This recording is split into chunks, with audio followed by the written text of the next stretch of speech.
Friends, మనలో చాలా మంది శివాలయానికి వెళ్ళి శివలింగానికి అభిషేకం చేస్తుంటారు. మీరు శివలింగానికి సరైన ప్రాసెస్లో అభిషేకం చేయకపోతే మీరు అభిషేకం చేసినా సరే దానికి ఫలితం ఉండదు. చాలా మంది శివలింగంపై డైరెక్ట్గా అభిషేకం చేస్తారు. శివలింగానికి సరైన ప్రాసెస్లో అభిషేకం ఎలా చేయాలో ఇప్పుడు చెప్తా వినండి. శివలింగంలో శివుడు అంటే మహాదేవుడి యొక్క కుటుంబం మొత్తం ఉంటుంది. అందుకని శివలింగాన్ని అభిషేకించేటప్పుడు శివుడు కుడివైపు ఉన్న భాగంలో వినాయకుడు ఉంటాడు.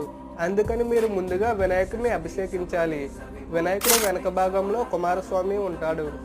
వినాయకుడిని అభిషేకించిన తర్వాత కుమారస్వామిని అభిషేకించాలి. ఈ రెండింటికి మధ్య భాగంలో అశోక సుందరి కొలువై ఉంటుంది. వినాయకుడిని కుమారస్వామిని అభిషేకించిన తర్వాత అశోక సుందరిని అభిషేకించాలి. శివలింగం చుట్టూ ఉండే భాగంలో పార్వతీదేవి యొక్క హస్తం ఉంటుంది. అందుకని పార్వతీదేవిని అభిషేకించాలి. ఫైనల్గా వీరందరినీ అభిషేకించిన తర్వాత శివలింగాన్ని అభిషేకించాలి.